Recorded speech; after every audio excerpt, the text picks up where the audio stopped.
সরকার যেদিকে থাকে সেদিক তো জিতে। কিভাবে জিতবে? ভোট সরকার দিবে না ভোটাররা দিবে? স্যার কিন্তু এই ভোটটা নিয়ে অনেকবার অনেক পদের কথা বলছেন। কখনো বলছেন আমি 11 তারিখেও না, 13 তারিখেও না, 12 তারিখেই নির্বাচন হবে। নির্বাচনটা হয়ে গেল। নির্বাচন হয়ে যাওয়ার পর সংসদ সদস্য হইল। একই সময়ে কিন্তু অলিখিতভাবে আপনি গণভোট যেহেতু আনছেন, তাইলে এরা গণপরিষদের লোক হয়। হ্যাঁ, ন্যাচারালি। এখন গণপরিষদের লোক যদি হয় আর সংসদ নির্বাচন যদি হয়ে গেল, তাহলে ও কিভাবে নেবেন? প্যারালাল একই সাথে দুইটা, তা আমি গণপরিষদের সদস্য হিসাবে এবং সংসদ সদস্য হিসাবে? নিশ্চয়ই না। আমি জানি না, এই জটিলতাটা কিন্তু আসবে। যদি ধরে নিলাম সংসদ সদস্য হিসেবে নিল, তাহলে কেউ প্রধানমন্ত্রী হবে? হ্যাঁ, তা তো হবেই। প্রধানমন্ত্রী যদি হয়ে যান, সেই প্রধানমন্ত্রী চলবে কি হিসাবে? কোন সংবিধান দিয়ে চলবে? মানে যে সংবিধান চালু আছে সেই সংবিধান চালু নাই তো। কেন আমি বলি, আমরা একাডেমিক, মানে এখানে লড়াই করতে আসিনি। তো কেউ যদি কোর্টে যায় গিয়ে বলে কোন সংবিধান চালু আছে, আমি সেটাই বলতেছি। ধরেন যে সংবিধানটা আছে আমরা বলতেছি, ওটাই তো ইনফ্যাক্ট 90 দিনের মধ্যে নির্বাচন করার কথা, সংসদ ভেঙে যাওয়ার। এই যুক্তি আপনি জায়গায় দিছি দিয়েছেন। আমরা আজকে একাডেমিক ডিসকাশন, মানে আমরা ডিবেট করে ফালাই দিতে চাই না।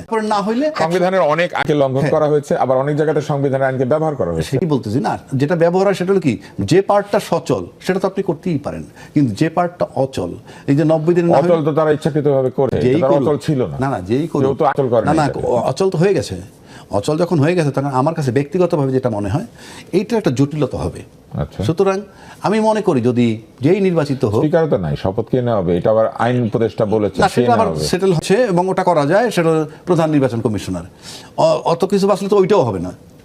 তো আমার কাছে যেটা ব্যক্তিগতভাবে মনে হয়, যে যদি আমরা এটাকে টিকাইতে চাই, নির্বাচনটাকে সুন্দরভাবে, তাইলে 180 দিনের চিন্তা না করে খুব দ্রুত গণপরিষদের সদস্য হিসেবে বা সংবিধান সংস্কার পরিষদের হিসাবে কইরা, আমার কাছে মনে হয় ওটাকে করে তারপরে সংসদে ঢুকে গেলে হয়। তা নাহলে আপনি 180 দিন যে চলবে, এই 180 দিন তাহলে উচ্চকক্ষ থাকবে না, নিম্নকক্ষ থাকবে না, মানে বিষয়টা কেমন একটা জটিল। যে অটোমেটিক এই সংবিধান চালু হয়ে যাবে বলা হয়েছে, তখনও তো উচ্চকক্ষ আসলে থাকছে না। অটোমেটিক কোন সংবিধানটা চালু হবে? আমার প্রশ্ন তো ওইখানে। ওই যে জুলাই সনদ, যেটা কি যুক্ত হয়ে যাবে আগের সংবিধানের সঙ্গে, নিজে নিজে হেঁটে হেঁটে পাপা। না, জুলাই ঘোষণাপত্র, যেটা গণভোটটা যদি হয়ে যায়, তাহলে তো হবেই। সরকার যে থাকে সে আমি তো এইভাবে বলতে পারি না রে ভাই। আমি আই এম নট এক্সপেরিয়েন্সড। বাংলার ইতিহাসে সরকার কাউকে পক্ষ নিয়েছে সে না, গণভোটটা তো সরকারের না। ইনফ্যাক্ট সরকার তো প্রচার করবে। আমার বিবেচনায় তার এটা, কারণ যেহেতু সরকার তো হ্যাঁ পক্ষে, তাহলে হ্যাঁ তো জিতবে। হ্যাঁ যদি, কেন আমি বলি হ্যাঁ পক্ষে কেন?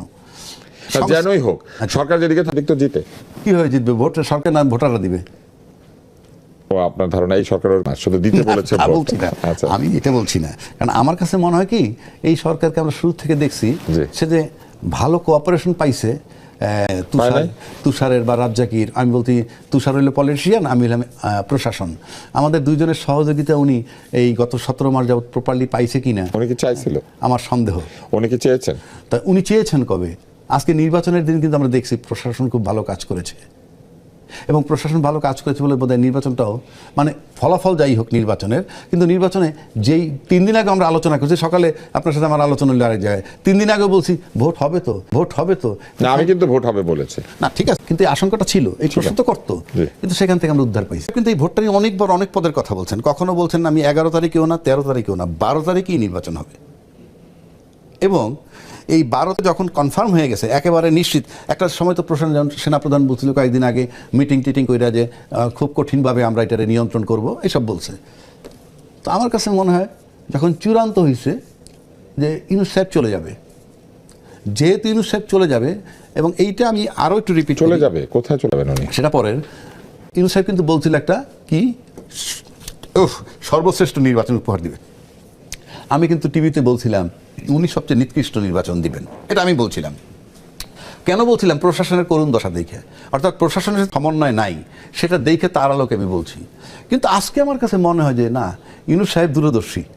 অর্থাৎ আমার কথা, আমি ওনাকে চিনতে পারি নাই, আমি আমার কথা বলছি এই কারণে যে উনি কোন অ্যাঙ্গেলে কী হিসাব করে বলছেন। উনি জানতেন যে ওনাকে পছন্দ করে না, ওনাকে কোঅপারেট করে না, ওনাকে এই টিভি মাধ্যম, মানে উনি যে আইসের জন্য নির্বাচনটা ভালোভাবে করে দিলেন। না, সেটা না, উনি চলে যাবে নিশ্চিত হওয়ার পর প্রশাসন কোঅপারেট করছে।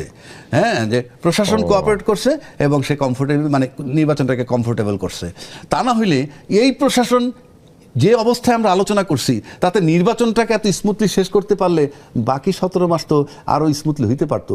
ওই অ্যাঙ্গেলে বলছি যে না, তাহলে ইউনূস সাহেবের হিসাব নিকাশ ঠিক আছে যে উনি যে চলে যাবেন এবং উনি চলে যাওয়াটা সবাই অ্যাকসেপ্ট করতেছে, এবং যেহেতু চ্যালেঞ্জ করছেন যে একটা ভালো নির্বাচন দিয়ে যাবেন, তাই নির্বাচনটাকে বিতর্কের ঊর্ধ্বে রেখে একটা ভালো নির্বাচন উনি করতে পেরেছেন। ইনফ্যাক্ট ওনার কৃতিত্ব আমার কাছে মনে হয় করতে পারলেন না, করলো তো প্রশাসন। হ্যাঁ, আপনি বললেন উনি যাবে নিশ্চিত। হ্যাঁ, এখানে আমার কাছে মনে হয় যে ওনার কৃতিত্ব কারো যাওয়া এত আনন্দের যাওয়ার হতে পারে। হ্যাঁ, আমার কাছে মনে হয় যে মানে প্রশাসনের কৃতিত্ব এটা, আমার ইউনূস সাহেবের কৃতিত্ব নেই। যদি ওনার কৃতিত্ব থাকে তাহলে পিছের 17 মাস